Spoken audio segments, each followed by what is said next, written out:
सबसे पहले हम लोग क्वेश्चन सॉल्व करते हैं जो कल आप लोगों को बताया गया, जल्द से जल्द इसको कर दीजिए। वैसे तो इसमें टिक लगे हुए, लेकिन इस पर भरोसा मत कीजिए आप कि ये सही होगा या गलत होगा। तो सुश्रुत ने द्रव्य संग्रहणी अध्याय में कितने गणों का निर्देश किया है? 37। सही। विदारी गंधादि गण का दोषों पर विशेष प्रभाव है। विदारी गंधादि विदारी गंधादि गण नंबर 1 वाला है क्या? नंबर 1। हाँ, नंबर 1 पे है। अगला देखिए, व्रण शोधक एवं श्लेष्म विषापह गण है। आरवधि। आरकवधादि गण है। अभ्यंतर विधृति नाशक गण है। वरुण आदि। सही जवाब। अश्मरी शर्करा मूत्र कृच्छ नाशक है। वीर वाला।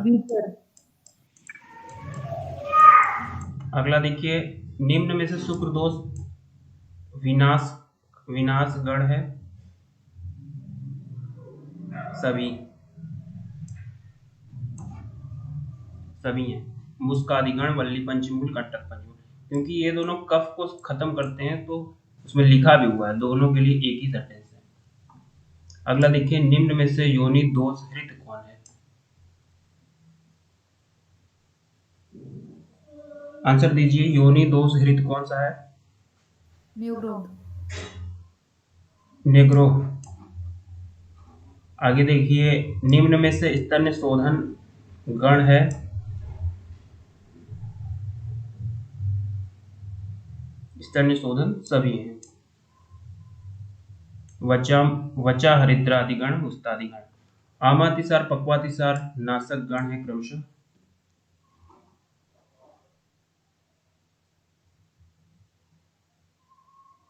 तो आमा अतिसार, पक्वा अतिसार में कौन कौन सा होगा?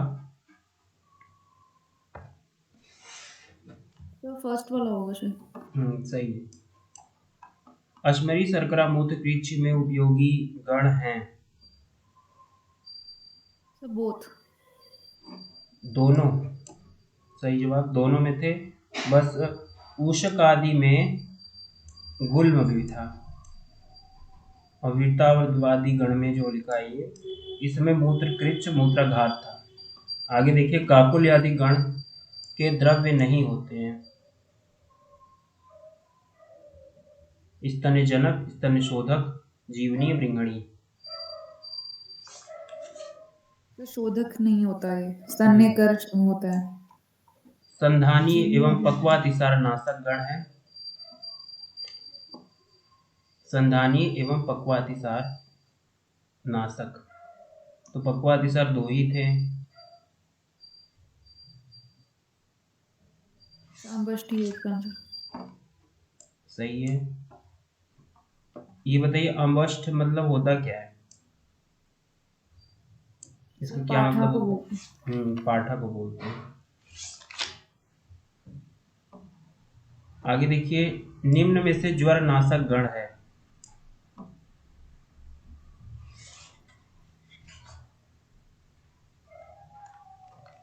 नेग्रोध ज्वर नाशक नहीं है, बाकी ये दोनों हैं। सुश्रुत ने शिलाजीत का वर्णन किस गण में किया है? उशकादि गण में। उशकादि गण की क्या ट्रिक थी?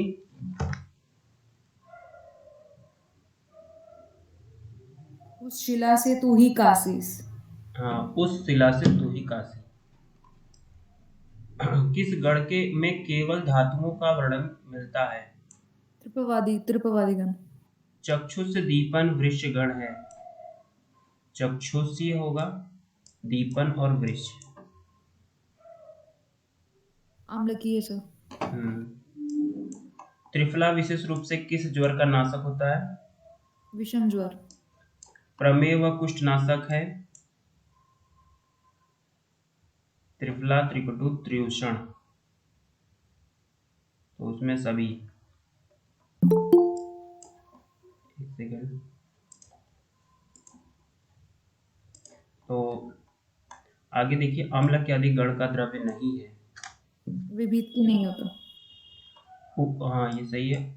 उत्पल आदि गण में कमल के भेदों के अतिरिक्त कौन सा एक द्रव्य सम्मिलित किया गया है? सर मधुक। मधुक सही है। लघु पंचमूल का दोषों पर प्रभाव क्या पड़ता है? सर वात पित्त। वात पित्त सामक। बृहत पंचमूल का रस अनुरस क्रमशः होता है। तो तिक्त रस है और मधुर उसका अनुरस है। बृहत पंचमूल का दोषों पर प्रभाव क्या पड़ता है? तो वो कफ वात है। कफ वात सामक है। और दोनों 10 मूल मिल जाते हैं तो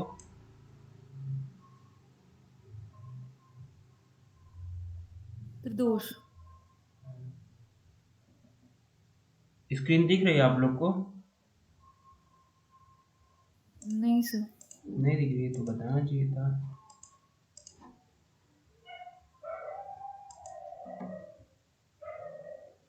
आगे देखिए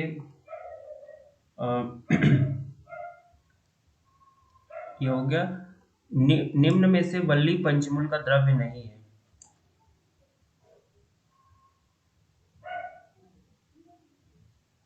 पटोल। निम्न में से वल्ली पंचमूल में सम्मिलित द्रव्य नहीं है। शतावरी उसमें नहीं है। हाँ इसमें सब टिक लगे हुए हैं। एक बार क्वेश्चन पढ़ लेते हैं फिर नेक्स्ट चैप्टर को आज हम लोग पढ़ेंगे।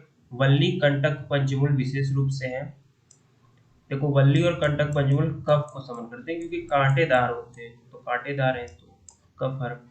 तृण पंचमूल विशेष रूप से क्या होते हैं? तृण जो होते हैं वो पित्त को समन करने वाले होते हैं। लघु व महत पंचमूल विशेष रूप से क्या होते हैं?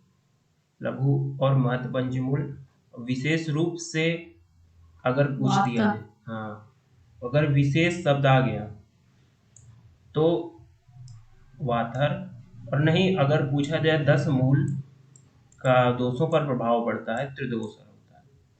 तो थोड़ा ध्यान दीजिएगा, जानकारी होने के बावजूद गलतियां मत कीजिएगा। निम्न में से तृण पंचमूल का द्रव्य नहीं है। कुश काष्ठ और नल तो था ही। नल को सर किस आचार्य ने बोला है? निघंटू। राजनिघंटू ने आर्यन ने बोला है उसको, और वंश उसमें नहीं है। मूत्र दोष नाशक पंचमूल है। मूत्र दोष देखो तृण पंचमूल को प्लस किसके साथ?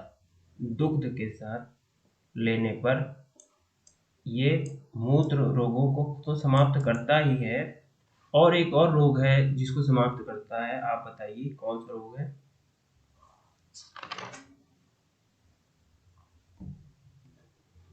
रक्त पित्त।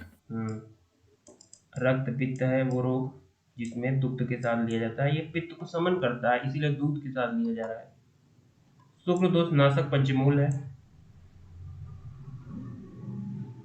शुक्र दोष नाशक है, तो तृण पंचमूल इसमें जो है ये वल्ली और कंटक दोनों है, तृण वाला नहीं है। रक्त पित्त नाशक पंचमूल है।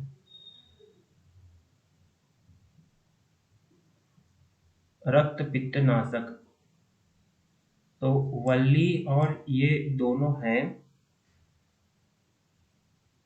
लिखा है रक्त पित्तो हरो, वल्ली और कंटक के लिए, और तृण तो करता ही करता है दूध के साथ लेने पर इसको, तो ये सभी में चला जाएगा। कंटक पंचमूल का द्रव्य नहीं है। कंटक पंचमूल में करौंदा, गोखरू, पियावाशा, शतावरी, गृद्धनखी मौजूद होते हैं, तो सालमली इसमें नहीं है। चलिए आज का अध्याय हम लोग स्टार्ट करते हैं। ये कौन सा है? द्रव्य संग्रहणी। हाँ तो हमारा ये जो एकोनचत्वारिंशत् अध्याय आ गया है। एकोनचत्वारिंशत् मतलब क्या होता है? 39th chapter, 39th of the Sushruta सूत्र स्थान। तो इसमें आपको क्या मिलेंगे, पंचकर्मार्थ द्रव्य संग्रह। आचार्य चरक की यदि बात करें तो पंचकर्मार्थ द्रव्य संग्रह कहाँ पर मिलता है?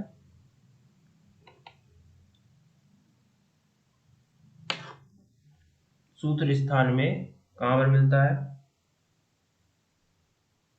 सेकंड अपमार तंडुली थे। हाँ बिल्कुल सही बात है। अपमार तंडुलीय अध्याय में पंचकर्मार्थ द्रव्य का वहां पर प्रयोग है, और आचार्य चरक में पंचकर्म शब्द का सबसे पहला प्रयोग वहीं पर आया है। इस चैप्टर की क्या खासियत है? इस चैप्टर में सबसे पहले तो पंचकर्मार्थ द्रव्यों के नाम दिए हुए हैं, उनका कौन सा पार्ट यूज्ड आता है, पार्ट यूज्ड भी बताया गया है, और साथ में उनकी क्वांटिटी भी बताई गई है, यानी कितनी मात्रा।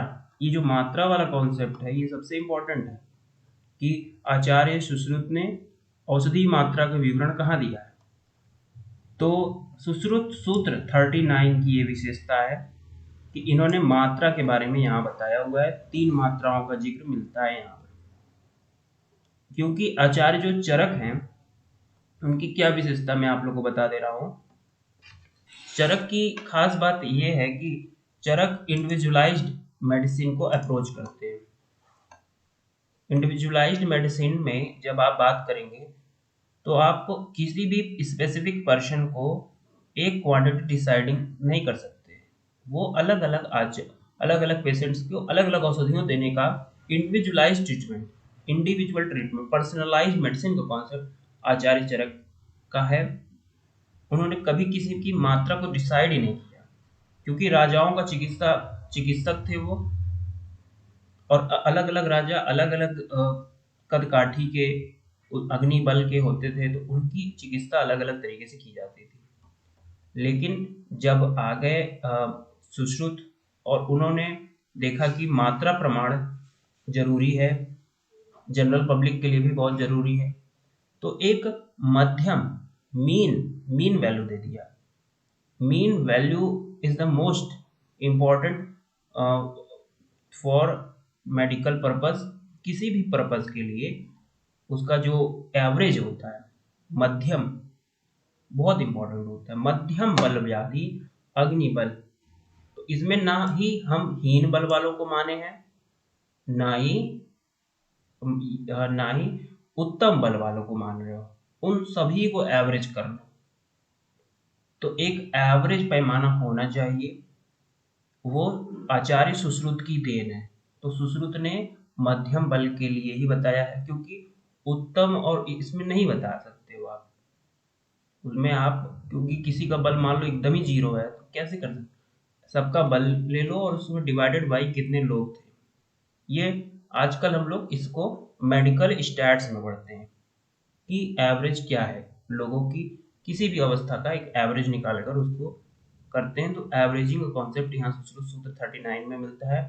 मध्यम बल परीक्षण, तो इसमें 3 प्रकार के प्रमाण हैं, उनको याद कर लीजिएगा। क्वाथ का प्रमाण 1 अंजलि, चूर्ण का प्रमाण 1 विडाल पदक, और कल्क का प्रमाण 1 अक्ष। इस पर मैं एक क्लास लूंगा जिसमें हम मान प्रकरण के बारे में पूरी डिटेल करेंगे, उसको हम लोग कैलकुलेट करके भी सॉल्व करेंगे। तो अभी के लिए इतना ही याद कीजिए। आचार्य सुश्रुत ने 39 चैप्टर में मध्यम बल वालों के लिए ही एवरेज क्वांटिटी ऑफ मेडिसिन बताई है।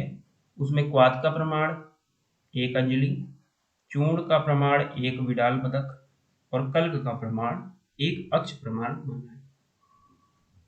हम लोग मान प्रकरण के बारे में पढ़ेंगे, लेकिन अभी हम लोग इस चैप्टर को पूरी तरह फोकस करके आगे बढ़ते हैं। तो इसमें समझिए ऊर्ध्वभाग दोष हर औषधियां। तो सबसे पहले बात आती है ऊर्ध्वभाग से निकलने के लिए, तो वमन ही कराओगे। ऊर्ध्वभाग कराना है तो वमन। तो वामक औषधियों का विवरण यहाँ पर मिलता है चैप्टर नंबर 39 में। ये आपसे कोई भी एग्जामिनर पूछ सकता है कि आचार्य सुश्रुत में कहाँ पर मिलते हैं पंचकर्मार्थ द्रव्य संग्रह। तो 39 ऑफ सुश्रुत सूत्र में यहाँ पर पंचकर्म के द्रव्यों का जिक्र मिलता है। अब इसमें देख लीजिए आप लोगों को, इसमें ट्रिक क्या है कि मदन कुटज जीमूत इक्ष्वाकु धामार्गव कृतवेधन सरशप विडंग पिपली।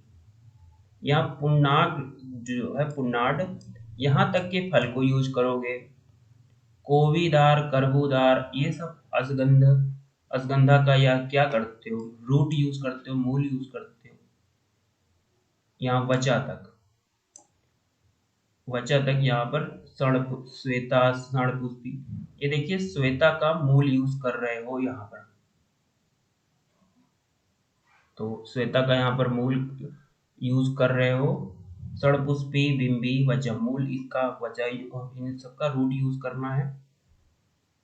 और इसमें जो है नीचे देख लीजिए, नीचे ट्रिक लिखी हुई है। मृगवारु और चित्रा, ये द्रव मतलब उद्भाग अर्थात आमाशय, फेफड़े, श्वास मार्ग, नासा, सिर, इनमें से स्थित कफ को बाहर निकालते हैं। तो वमन क्यों कराया जाता है? वमन कफ के शोधन के लिए बेस्ट माना जाता है। कफ को उत्क्लेशित कीजिए।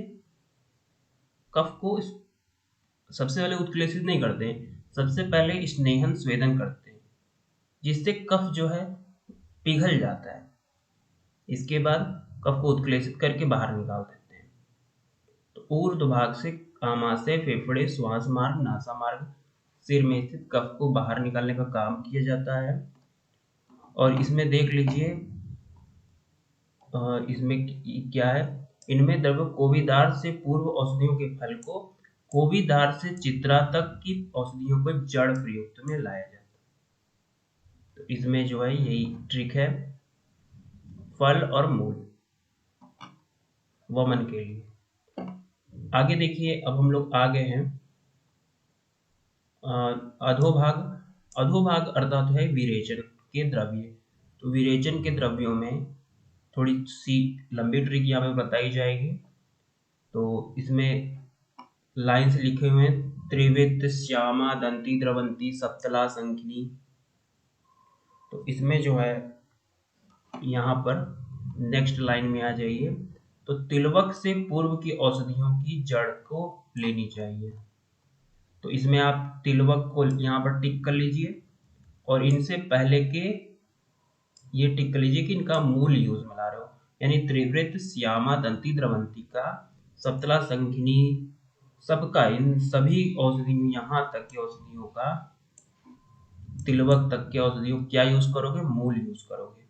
आगे देखिए, तिलवक से पाटला तक की औषधियों की छाल यूज करोगे। तिलवक से पाटला, तिलवक से ये जो पाटला तक है, यहाँ तक पाटला तक, इसमें दो तीन चीजें और हैं। तो कंपिल्लक और पाटला यहाँ पर है, तो इसका क्या यूज में लाने को बोल रहा है? कंपिल्लक का तो रज यूज में लाया जाता है, फल रज, और पाटलक और के छाले यूज करोगे। तिलवक से पाटला तक की औषधियों को छाल यूज में लाओगे। तिलवक भी छाल ही है, तिलवक भी छाल का यूज में लाया जाता है। तो काश तक टिक कीजिएगा आप लोग, तिलवक के पहले तक का, क्योंकि तिलवक का तो छाल यूज में लिया जाता है, पाटला का भी छाल यूज में लेता है। कंपिल्लक का क्या यूज में लाता है?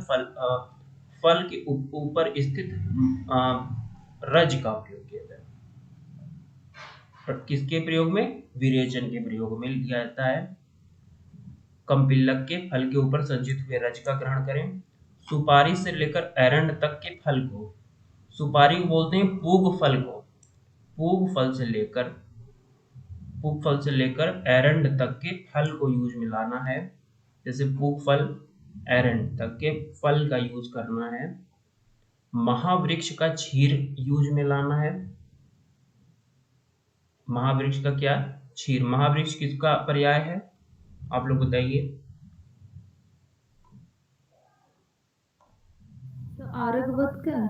नहीं, आरगवत का नहीं है, स्नूही का? स्नूही का है। स्नूही छीर सबसे बेस्ट होता है, ये तीक्ष्ण विरेचक औषधि है। इसका अगर हम विरेचन के प्रयोग में ले रहे हैं तो छीर प्रयोग में लोगे। छीर, स्नूही छीर विरेचक है। अगर किसी बुढ़ापे में किसी पेशेंट को मलबद्धता की कंडीशन आ जाए, कॉन्स्टिपेशन आ जाए और वो जाए ही ना, तो क्या करें? तीक्ष्ण वीर औषधियों का यूज किया जाता है। तो स्नोही क्षीर का वहां प्रयोग करा दोगे तो कितनी भी बड़ी से बड़ी कॉन्स्टिपेशन हो ये खत्म कर देता है। तो स्नोही क्षीर का प्रयोग करना है। पूतिक तथा आरगवत के पत्र का प्रयोग बताए हैं आचार्य सुश्रुत। तो अकॉर्डिंग टू सुश्रुत, ये मोस्ट इंपॉर्टेंट पॉइंट यहाँ पर बनता है। अकॉर्डिंग टू सुश्रुत आरगवत का क्या यूज करते हो? पत्र यूज करते हो। लेकिन हम क्या पढ़ते हैं कि अमलतास यानी इसका आरगवत का हम क्या करते हैं? फल मज्जा का प्रयोग करते हैं। जब हाँ सुख विरेचनी है। हाँ, सुख विरेचनी है ये।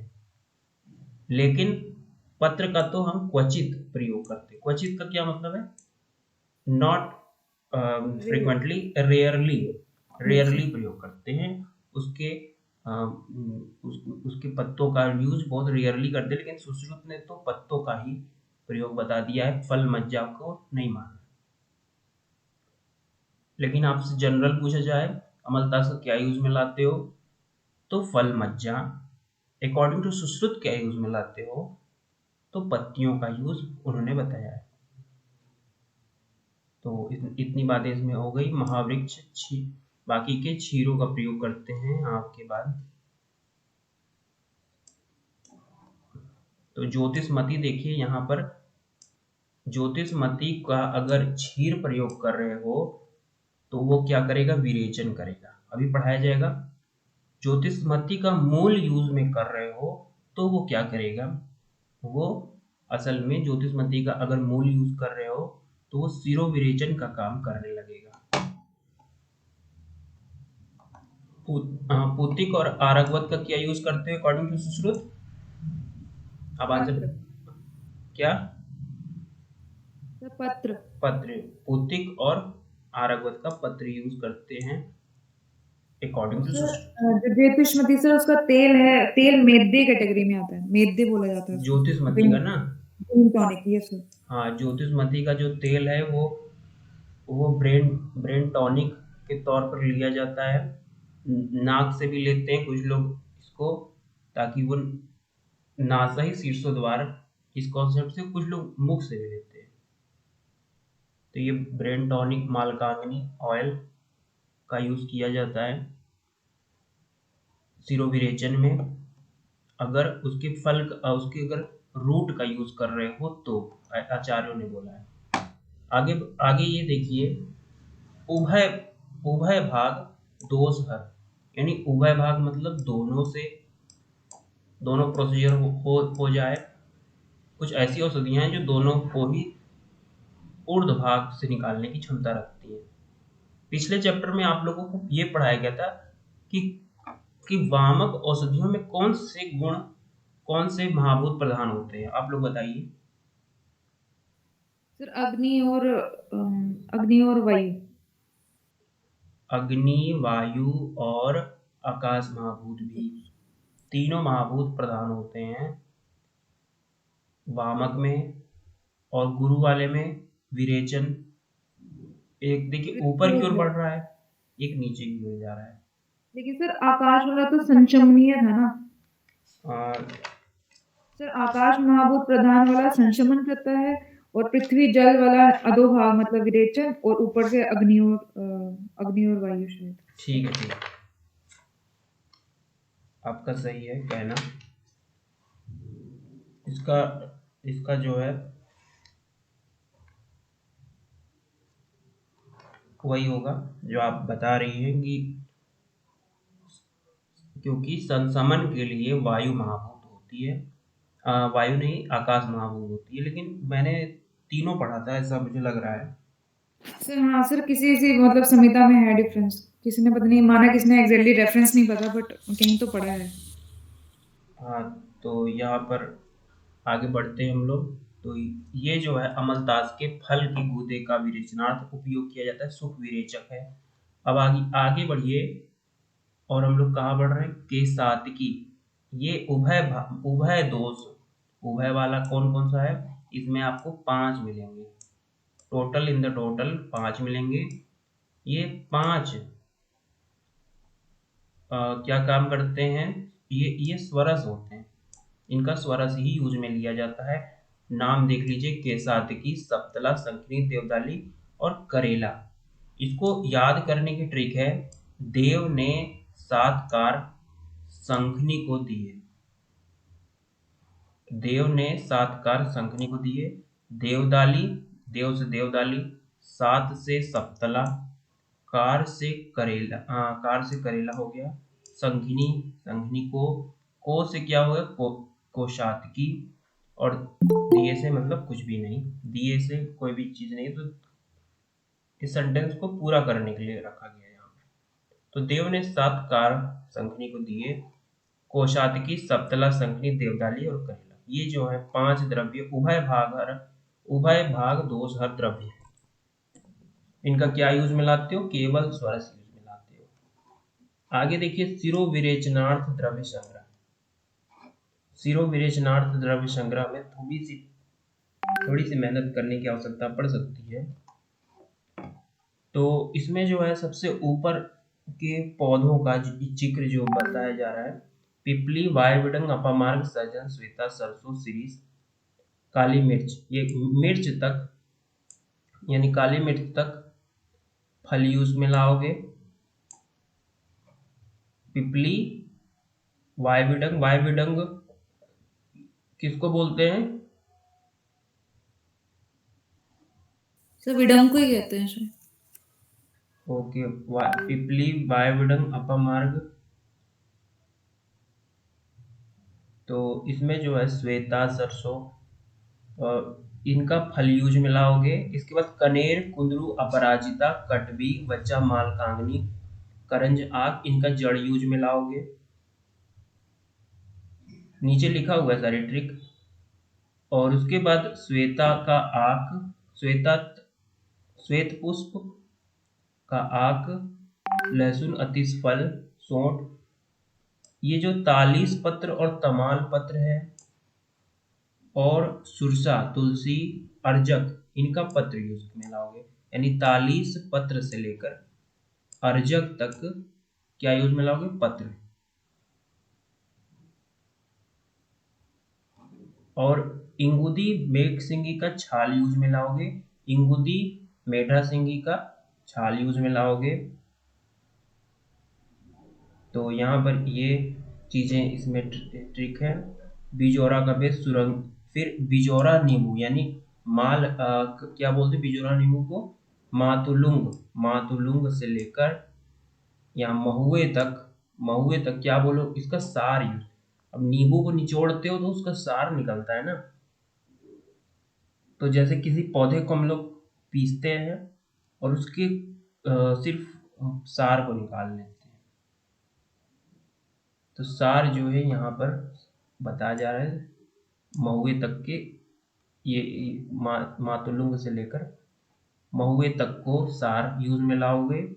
ये मधुक, ये देखिए मधुक जो है यहाँ पर गलती लिखा है क्या, मधुक लिखा हुआ है और यहाँ महुआ लिख दिया है। तो आप लोग इसे कंफर्म कीजिएगा क्योंकि यहाँ पे गलतियाँ यहाँ पे दिख रही हैं। अगर ये संस्कृत में सही है तो हिंदी में गड़बड़ी है, और अगर संस्कृत में गलत है तो हिंदी सही है। इसको आप लोग एक बार क्लियर कीजिएगा। समझ में आया कि नहीं? Yes sir. तो ये अगर संस्कृत खोई माना जाए तो यहाँ मधुयशी आ जाएगी। तो इसको एक बार देखना पड़ेगा। इसमें यहाँ पर कहाँ पे आ गए हम लोग, लाख, हींग यानी लाख और हींग, लवण, मध्य, गोबर का, ये सब जो है शिरोवेशन द्रव्य है। इसमें देखिए कनेर से पहले कहे हुए फल को फल लेवे, कनेर से पहले के फल को लेवे, करवीर से आग तक के द्रव्यों की जड़ लें, तालीस के पूर्व के द्रव्यों को कंद लें, तालीस के अर्ज तक, ये जो बीच में जो छूटा था ये कंद था। ये जो श्वेत पुष्प एक कंद है ये, और वैसे भी शुंठी का कंद ही यूज में लाते हो, तो कंद यहाँ तक था। बाकी सारी चीज़ें आप लोग को बता दी गई। और इसमें कुछ विशेष बातें, इंगुदी में सिंह की छाल यूज में लाओगे, मातुलिंग से सार यूज में लाओगे महुए तक, हिंगू और लाक्षा निर्यास होते हैं, और बाकी लवण पार्थिव है, खनिज है। संधान जो है मध्य से तैयार होती है, गोबर जो है मल है। तो मल होने के बावजूद इसका हम सिरो विरेचन में यूज में लाते हैं। तो आपसे ये सारी चीजें पूछी जा सकती हैं। आगे बढ़ते हैं हम लोग। अब संसमनी औषधि, क्योंकि इस चैप्टर का नाम है संशोधन और संसमनी, यानी दोनों प्रोसीजर को आपको फॉलो कराना है। तो संसमनी में हम केवल यही बात देखेंगे कि कौन सी कण की औषधियां वात और पित्त और कफ पर एक्शन करती हैं। तो सबसे पहले वात को खत्म करने के लिए विदारी गंधादिगण, लघु और बृहद पंचमूल, ये 3 हो गए। विदारी गंधादिगण, लघु और बृहद पंचमूल, इनमें औषधियां आपको पिछले चैप्टर में पढ़ाया गया है, तो उसको एक बार रिवाइज कर लीजिएगा। इनमें कौन कौन सी औषधियां हैं। लघु पंचमूल की औषधियों के नाम बताइए।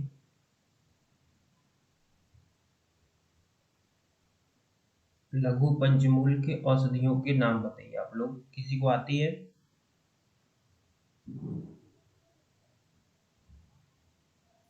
छोटी गडेरी, बड़ी गडेरी, प्रश्नबरनी, शालपनी और गोक्षुर। हाँ, सालपर्णी, पेष्टपर्णी, छोटी गडेरी, बड़ी गडेरी और गोखरू, यह है लघु पंचमूल। बृहद पंचमूल क्या है? बिल्वाग्निमंत टुंडकपाटल काश्मरी। बिल्वग्निमंत अन्नपाटला शौनक। ठीक ठीक। तो इन तीनों का प्रयोग जो है आपको किस में कराना है? वात के समन में। आगे देखिए, आगे जो है पित्त के समन के लिए औषधियां हैं। पित्त के समन के लिए छह गण बताए गए हैं। काकोल्यादिगण, सारिवादिगण, अंजनादिगण, उत्पलादिगण, निग्रोधादिगण, तृण पंचमूलादिगण। तो ये सारी गण की औषधियां पित्त का समन करने के लिए बेस्ट मानी जाती हैं। आगे देखिए, कफ के समन के लिए बेस्ट औषधियां कौन कौन सी हैं? तो 8 प्रकार के गण मौजूद हैं कफ को खत्म करने के लिए। वल्ली पंचमूल, कंटक पंचमूल, विप्लयादिगण, बृहत्यादिगण, मुस्कादिगण, वचादिगण, सुरसादिगण, आरगवदादिगण। इसमें से ये बताइए कृमि सूदन किसको बोला गया है?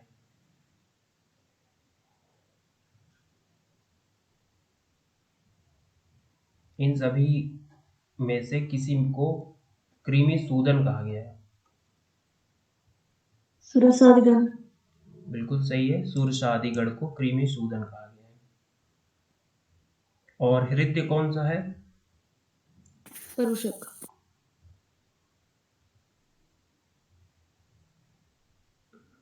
परुषक है, यहाँ पर मौजूद नहीं है। आगे बढ़ते हैं हम लोग।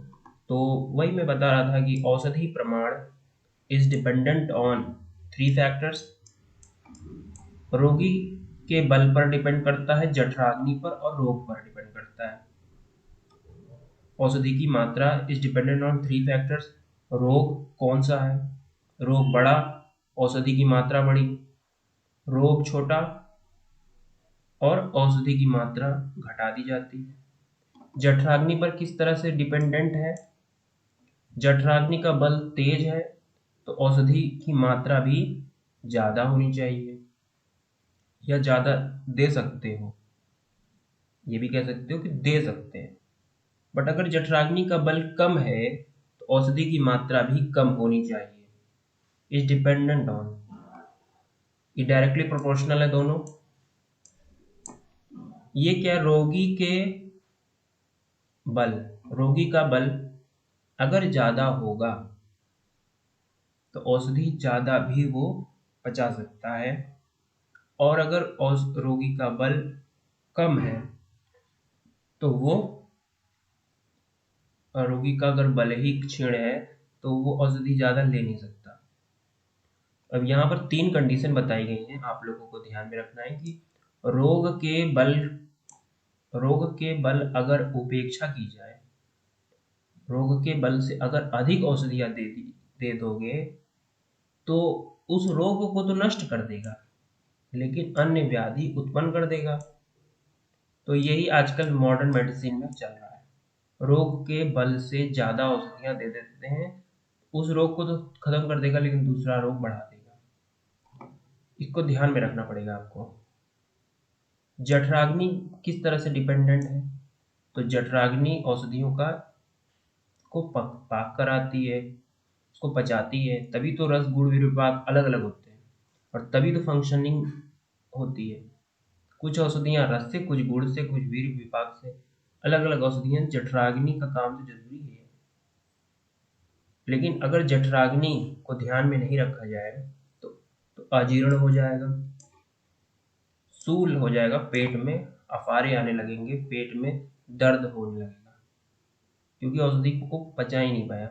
और मान लीजिए कि रोगी के बल की उपेक्षा की गई, कमजोर रोगी में तीक्ष्ण औषधियां दे दी गई, तो ग्लानि, मूर्छा, मद उत्पन्न हो सकता है। ग्लानि, मूर्छा, मद ये 3 प्रकार के रोग हैं, बताए गए हैं। कुछ चक्कर आ सकता है, वो गिर सकता है। तो यहाँ पर आपको बता दिया गया, ये भी एक बार फिर से बता दे रहा हूँ। सुश्रुत सूत्र 39 में मध्यम बल के लिए औषधियां बताई गई हैं। मध्यम बल की बताया क्योंकि एवरेज आउट करना बेहद जरूरी था। चरक ने कभी भी मात्रा प्रमाण नहीं बताया, और मात्रा जो आप लोग सिद्धि स्थान में पढ़ते हैं ना, तो आप बोल सकते हैं कि चरक ने तो नहीं बताया, तो सिद्धि स्थान में कैसे मिल गया? तो सिद्धि स्थान में जो लिखा है वो दृढ़बल है, वो चरक नहीं है, वो दृढ़बल की बात है। उन्होंने मात्राओं का जिक्र किया है वहां सिद्धि स्थान में, लेकिन वो असल में दृढ़बल द्वारा पूरित है। चरक ने इंडिविजुअलाइज्ड मेडिसिन का कॉन्सेप्ट रखा था, उन्होंने कभी भी बात नहीं रखी। लेकिन एक अल्पज्ञ वैद्य के लिए अगर आप इंडिविजुअलाइज्ड मेडिसिन रख देते हैं तो वो कुछ नहीं कर पाएगा। तो चलते हैं नेक्स्ट चैप्टर पर, और जिसका नाम है द्रव्य रस गुण विपाक विज्ञानी अध्याय। तो ये प्योरली डीजी का टॉपिक यहाँ पर चल रहे हैं लगातार, द्रव्य गुण से रिलेटेड टॉपिक्स, फार्माकोलॉजी से रिलेटेड बातें यहाँ पर चल रही हैं। तो द्रव्य की परिभाषा याद कर लीजिएगा, खादिन्य आत्मा मनोकालो दिशस्य द्रव्य संग्रह, इसको याद कर लीजिएगा, खादिन्य आत्मा मनोकालो दिशस्य द्रव्य संग्रह। अगला कोटेशन याद कीजिएगा, यत्र सिता कर्म गुणा कारणम समवायी यत्र द्रव्यम। ये आचार्य चरक की, अगर पूछ लिया जाए कि डेफिनेशन क्या है द्रव्य की, यत्र सिता कारणम, यत्र सिता कर्म गुणा कारणम समवायी यत्र द्रव्यम। अब चरक ने यह भी बोला है, सर्वम द्रव्यम पंच भौतिकम अस्मिन् अर्थे। तो ये 3 डेफिनेशन द्रव्य की बात, और ये कोटेशन तो देखिए बार बार आता है, ये रस का कोटेशन है। अव्यक्तो अनुरसः, अव्यक्तो अनुरसः किंचित अन्ते, ये नहीं, यहाँ पर नहीं, ये नहीं पढ़ना है, ये पढ़ना है। व्यक्तः शुष्कस्य च आदौ च रसो द्रव्यस्य लक्ष्यते विपर्येणाम अनुरसम। तो जो शुरुआत में और शुष्क अवस्था में, आदि में और शुष्क अवस्था में जो रस उत्पन्न हो जाए वही रस है, और बाकी के अनुरस हैं, विपरीत अनुरस। ये 2 इंपॉर्टेंट लाइन है, आप लोगों को याद रखनी है। सर्वम द्रव्यम पंच भौतिकम यत्र स्थिता कर्म गुण कारणम समवायी यत्र द्रव्यम, खादिन्य आत्मा मनोकालो दिशस्य द्रव्य संग्रह। आगे देखिए, आगे हम लोग बात कर रहे हैं, अलग अलग आचार्य अलग अलग मत रखते हैं, तो उन मतों का मतांतर क्या है? वाद विवाद करते रहते हैं। कुछ आचार्य रस को बेस्ट मानते हैं, कुछ द्रव्य को, कुछ गुण को, कुछ वीरपाक को। इससे क्या होता है, हैप-हजार्ड हो जाता है, स्थितियां जो है समझने के परे हो जाती है, सब आपस में भिड़ जाते हैं, लड़ाई करने लगते हैं। तो इसमें आचार्य सुश्रुत का क्या मत है वो हम लोग आज देखने वाले हैं। अलग अलग आचार्य बहुत सारी चीजों को मानते हैं कि कौन रस अच्छा है, वीर से काम करती है औषधियां, गुण से काम करती है, विपाक से काम करती है। तो सबसे पहले हम बात करते हैं कि कुछ आचार्य द्रव्य को प्रधान मानते हैं और द्रव्य के प्रधान होने का 9 कारण बताए हैं आचार्य सुश्रुत ने। सुश्रुत आचार्य ने द्रव्य के प्रधान होने के 9 कारण बताए हैं and it is most important question, क्योंकि सुश्रुत ने द्रव्य को ही प्रधान माना है। अकॉर्डिंग टू सुश्रुत द्रव्य ही प्रधान है और द्रव्य प्रधान होने के 9 कारण भी हैं। जैसे बात की जाती है, जब हम अपनी बात मनवाना चाहते हैं तो उस बात के लिए ठोस चीजों की लाइन लगा देते हैं। तो 9 कारण बताए हैं द्रव्य प्रधान, और सुश्रुत का यही मत है। द्रव्य सबसे बड़ा वो मानते हैं, ये कर लीजिए आप लोग, द्रव्य, उसके बाद रस, उसके बाद वीर्य, इसको वीर्य से वी लिख के वीर्य, और उसके बाद विपाक। ये क्रम है, यानी द्रव्य को सबसे ज्यादा इंपॉर्टेंस सुश्रुत ने दिया है, फिर रस को, फिर वीर्य को, फिर विपाक को। यही चरक का कोटेशन थोड़ा अलग है। चरक ने किसको सबसे बेस्ट माना है? चरक ने सबसे बेस्ट माना है प्रभाव को, फिर माना है वीर्य को, फिर विपाक को, उसके बाद माना है रस को। तो ये 2 इंपॉर्टेंट बात है कि कौन सी औषधियां किससे काम करती हैं और किसकी इंपॉर्टेंस सबसे ज्यादा है। तो सुश्रुत ने किसको माना है? द्रव्य को सबसे बेस्ट माना है, सबसे ज्यादा इंपॉर्टेंट माना है। चरक ने पित्त बोल रहा हूँ, चरक ने किसको? प्रभाव को सबसे ज्यादा माना है। प्रभाव को सबसे ज्यादा किस आचार्य ने माना है? तो चरक ने, फिर वीर को, विपाक को, रस को। तो ये एक नोट कर लीजिएगा पॉइंट। 9 कारण बताए हैं आचार्य सुश्रुत ने। व्यवस्थितवाच, ये व्यवस्थित होता है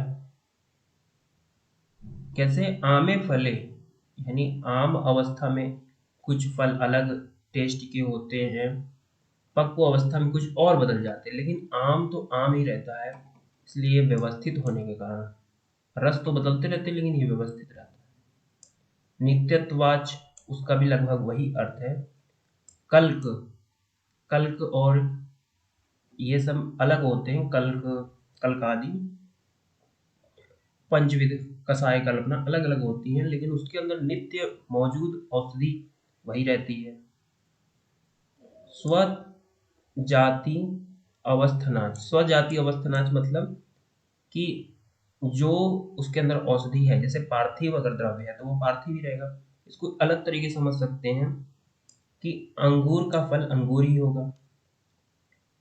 ऐसा तो है नहीं कि अंगूर के पेड़ में आम के पेड़ लग जाए, आम का फल लग जाए, ऐसा तो होगा नहीं। पंच इंद्रियार्थ ग्रहणार्थ, ये जो द्रव्य होते हैं वो पंच इंद्रियों से ग्रहण करने योग्य होते हैं, क्योंकि इसमें पंच महाभूत मौजूद होते हैं और पंच महाभूत अलग अलग ज्ञानेंद्रियों से ग्रहण करने योग्य होते हैं। आरंभ समर्थ्याच, तो आरंभ समर्थ्याच में इसमें विदारी गंधादि का उल्लेख मिलता है, इसको देख लेंगे अभी। शस्त्र प्रमाणाच, शस्त्र प्रमाण यानी शास्त्र के प्रमाण के द्वारा।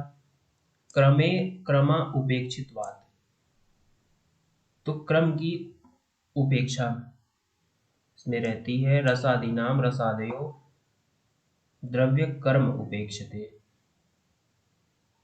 एक देश साध्यत्वाच, तो ये 9 कारण बताए हैं यहाँ पर। आप हिंदी में इसको देख सकते हैं, सारी डिटेल्स। 9 कारण बताए हैं सुश्रुत सूत्र ने द्रव्य के महान होने के, सबसे बड़े होने के। अब रस की प्रधानता में अलग अलग आचार्य 4 कारण बताते हैं। आगमात, उपदेशाच, अनुमान और ऋषि वचनम। आगम प्रमाण से, आगम वही शास्त्र, जो शास्त्र प्रमाण है वही आगम प्रमाण है। तो शास्त्र में कहीं कहीं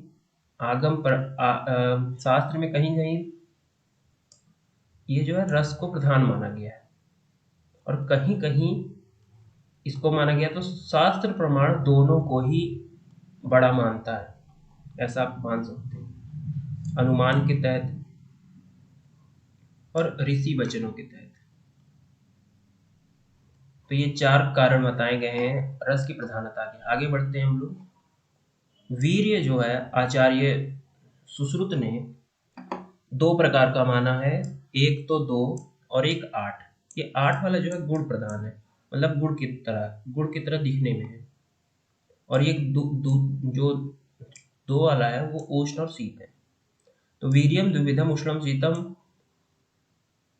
तो इसमें आगे ये जो है 2 प्रकार का है, उष्ण और शीत, और दूसरा है शीत उष्ण स्निग्ध रुक्ष विशद पिच्छल मृदु तीक्ष्ण च इति एतानि वीर्याणि। 8 और 2, आचार्य सुश्रुत ने 2 और 8 माने हैं। और इनका यहाँ पे मत है कि कुछ औषधियाँ वीर्य से काम करती हैं, उसके अंदर द्रव्य और रस क्या है, उसको not dependent, it is not dependent on रस। तो इसमें क्या बताया जा रहा है, हिंदी में देख लीजिए। जैसे बृहद पंचमूल रस में कसाय और अनुरस में तिक्त होने के बावजूद भी उष्ण वीर्य होने से वात का संशमन करता है, शोधन नहीं करता, संशमन करता है, याद रखिएगा। मतलब ऐसे तो दिख रहा है कि ये वात को बढ़ाने वाले होंगे, लेकिन ये वात के संशमन करते हैं।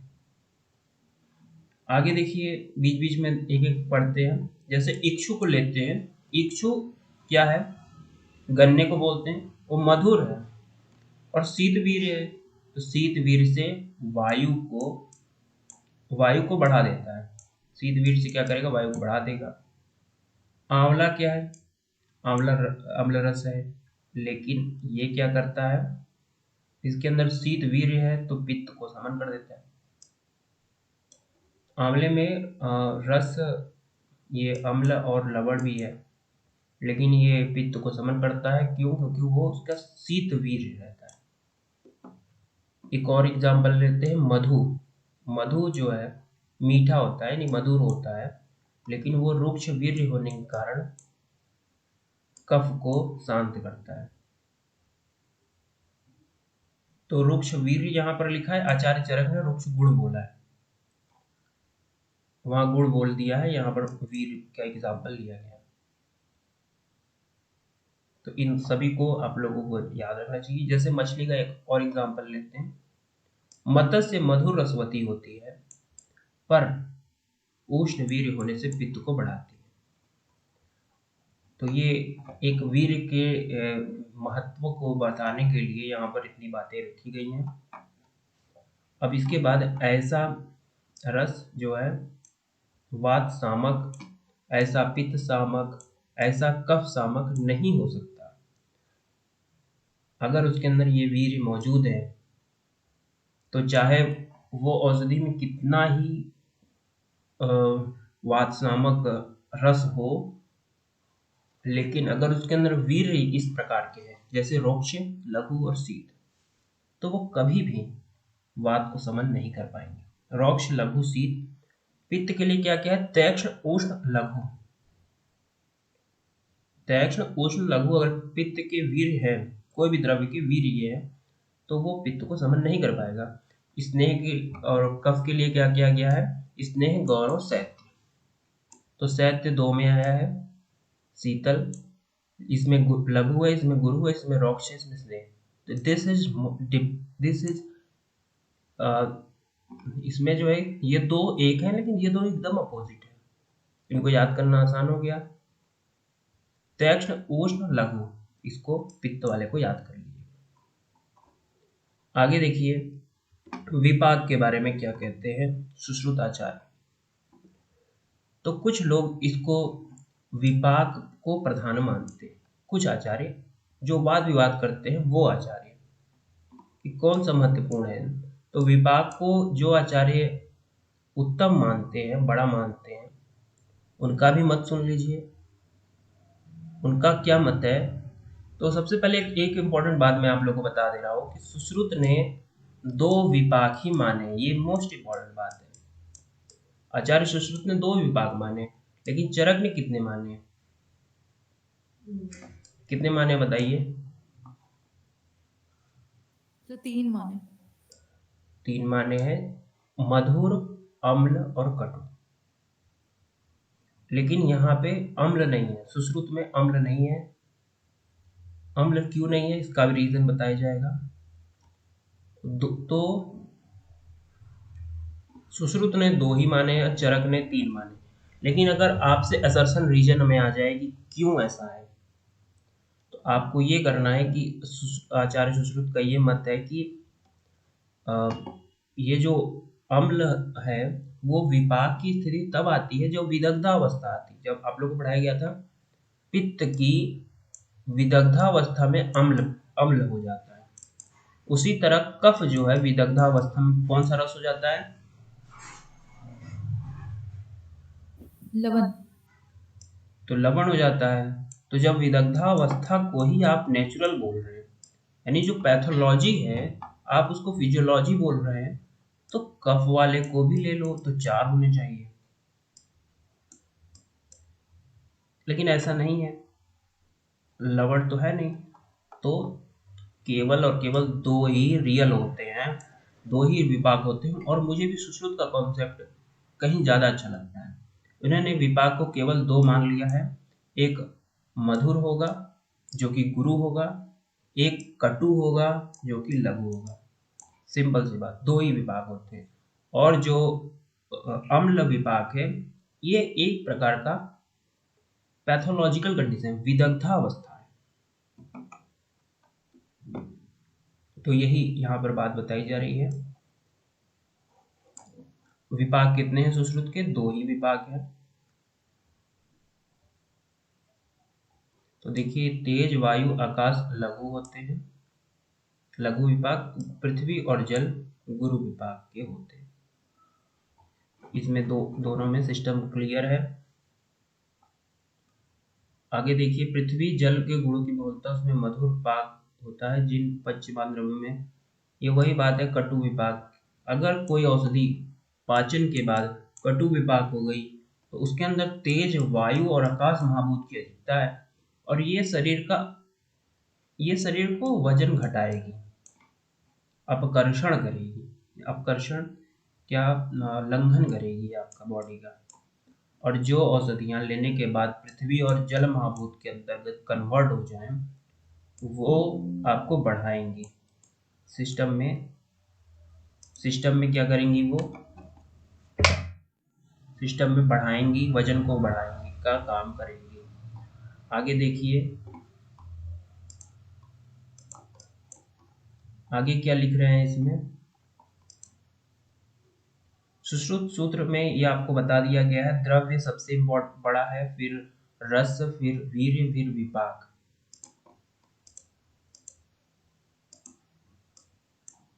ये इम्पोर्टेंट है, याद कर लीजिएगा। चरक का ये प्रभाव, वीर्य, विपाक। अगर ये बात आपको समझ में नहीं आ रही कहाँ पर लिखा है, तो चरक सूत्र 26 के 72 श्लोक में आप चले जाइएगा, वहां पर ये बात आपको लिखी है। द्रव्य नहीं बोला गया वहां, प्रभाव, वीर्य, विपाक, रस, ये 4 ही बात का उल्लेख किया है।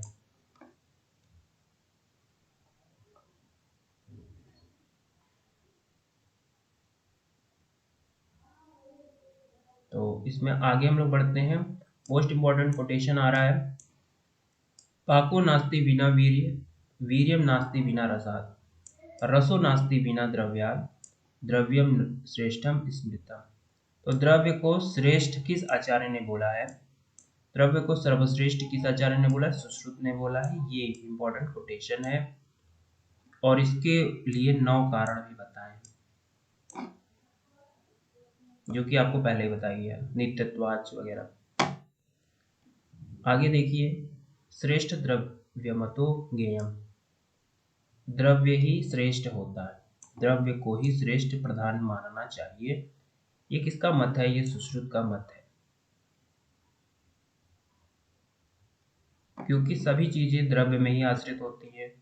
जैसे कि मान लीजिए कि कोई आंवला है, आंवला का एक द्रव्य है, यानी एक प्लांट, एक फल ले लिया, इसके अंतर्गत सभी चीजें मौजूद है। रस मौजूद है, वीर्य मौजूद है। विपाक तब होगा जब इसका पाचन होगा। इसको अग्नि से जब जरण करोगे तो इसमें पाक होगा तो विपाक इससे के जो हैं कन्वर्ट हो जाएंगे, और वो विपाक जो है दो प्रकार का होगा, एक तो होगा कटु विपाक, एक होगा मधुर विपाक। कटु विपाक वाले शरीर को घटाएंगे और मधुर विपाक वाले शरीर को बढ़ाएंगे। तो सारी चीजें द्रव्य में ही आश्रित है, तो द्रव्य ही प्रधान है, इसे ही आप कंट्रोल कर सकते हैं। देखिए अब आ रही है बात, किसके बारे में बात अब मैं करने जा रहा हूँ? अब मैं बात करने जा रहा हूँ प्रभाव भेद वाले के बारे में। तो जो प्रभाव भेद वाला सिस्टम है वो आचार्य चरक ने बोला है प्रभाव शब्द का प्रयोग किया है, प्लस उसको बोला है अचिंत्य, और आचार्य सुश्रुत ने अमीमांस्य का प्रयोग किया है। जो अमीमांस शब्द है, अमीमांस, और इसको अचिंत्य बोला है, यानी अचिंत्य दोनों में वर्ड आया है, लेकिन अमीमांस सुश्रुत में आया है, प्रभाव चरक में आया है। ठीक है, तो मतलब प्रभाव चरक का कोटेशन है, अमीमांस क्या है? सुश्रुत का कोटेशन है। अमीमांस मतलब जिसके बारे में तुम सोच ही नहीं सकते कि क्या उसके पीछे रैशनल इंटेलेक्चुअल थिंग नहीं आती है, इसके पीछे का तर्क वितर्क नहीं कर सकते हो, क्योंकि हम भी क्या है, हम लोग भी मानव हैं, और मानव के पास इस दुनिया की पूरी क्षमता तो है नहीं, भगवान तो हम है नहीं, ईश्वर तो हम है नहीं। ईश्वर ना होने के कारण ऐसी बहुत सारी औषधियाँ हैं जिनको हम समझ नहीं सकते, हमारी ब्रेन की कैपेसिटी नहीं है कि उन औषधियों को हम तर्क वितर्क करके समझें। उन मेडिसिन को हम अमीमांस के अंतर्गत रख सकते हैं, अमीमांस के अंदर, यानी प्रभाव भेद उसको कर सकते हैं। और मॉडर्न में भी इसका यूज में लाया जाता है। दो विभाग किए जाते हैं, रैशनल मेडिसिन और इम्पेरिकल मेडिसिन। इम्पेरिकल मेडिसिन और रैशनल मेडिसिन, कोशिश की जाती है कि रैशनल मेडिसिन ही बनाया जाए ताकि लोगों को उसकी जानकारी देने में आसान रहे। जब आप लोगों को उसकी मेथोडोलॉजी बताते हैं कि ये दवा इस तरह काम करती है, तो वो बहुत प्रसन्न होकर उस पर यकीन कर लेता है। लेकिन आयुर्वेद में, हमारे शास्त्रों में ऐसी बहुत सारी औषधियाँ बताई गई हैं, क्योंकि भगवान के द्वारा ही पूरा लेक्चर हुआ था, तो भगवान ही उस औषधियों को समझ सकते हैं, इंसान उसको औषधियों को नहीं समझ सकते। उनकी कैटेगरी है प्रभाव भेद से। तो दो एग्जाम्पल लिख लीजिएगा, जैसे कि मलेरिया में क्यूनिन दवा दी जा रही है मॉडर्न में, और टीबी में स्वर्ण दिया जाता है, तो ये अमीमांस है। टीबी के लिए स्वर्ण दिया जा रहा है, अमीमांस के रूप में है, और मलेरिया में क्यूनिन जो दिया जाता है वो अमीमांस, और रैशनल और एम्पेरिकल। तो यहाँ पर हमारा ये दो अध्याय समाप्त हुआ। 41 से हम लोग नेक्स्ट लेक्चर में पढ़ेंगे। ठीक है, हाँ बताइए। तो वो मैंने अभी जैसा वो रेफरेंस देखा, वो आप ठीक कह रहे थे, वो सुश्रुत जो 37 चैप्टर अभी हम पढ़ के आए हैं वहां पे लिखा है, विरेचन के लिए लिखा है अग्नि, वायु और आकाश। हाँ ठीक है, हाँ, और सर जो मैं कह रही थी वो चरक का मत है, जिसमें उन्होंने सिर्फ अग्नि और वायु हाँ बिल्कुल सही बात है आपकी। मतलब चरक फल में, जो अध्याय है उसमें लिखा है। हाँ चरक में लिखा है, ये बात सही बात है। Yes sir, yes sir. Okay, ठीक है फिर, थैंक यू।